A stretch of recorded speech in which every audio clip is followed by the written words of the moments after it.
Pendant ces élections présidentielles du 25 octobre, certains de nos camarades jeunes du Kidiga, répondant au mot d'ordre de leur parti politique, ont semé des troupes dans plusieurs de nos localités. Les conséquences de leurs agissements sont énormes. Le sens de la responsabilité nous amène, nous en tant que leaders, à porter sur nos frères et épaules les conséquences de leurs actes. C'est pourquoi, monsieur le ministre, en venant ce matin à ce pupitre, j'ai un seul mot. Pardon à son excellence, M. Alassane Ouattara, président de la République de Côte d'Ivoire, garant de la paix et de la sécurité de tous les Ivoiriens pour ces agissements dont nous regrettons très sincèrement. Pour cette élection législative du 27 décembre, nous, jeunes du Kidiga, mettrons tout en œuvre pour que ces élections se passent dans la paix, dans la cohésion et dans la tranquillité.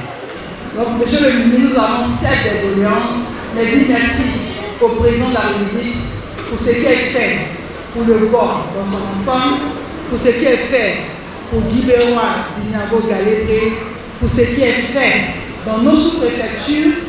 Aucune localité dans le département, dans la région du Gord, n'est en reste des actions de développement du gouvernement.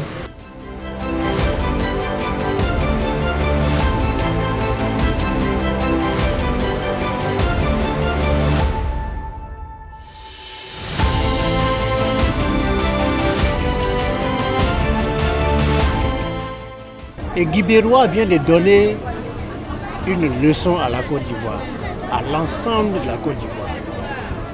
À Guy Béroua, la jeunesse a pris la parole pour demander pardon.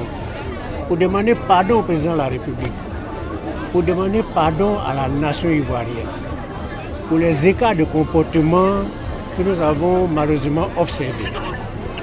C'est cette leçon-là qu'il faut qu'on retienne.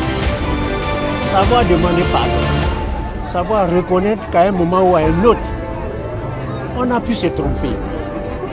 Savoir reconnaître que la Côte d'Ivoire est notre bien commun, dont chacun de nous doit prendre soin.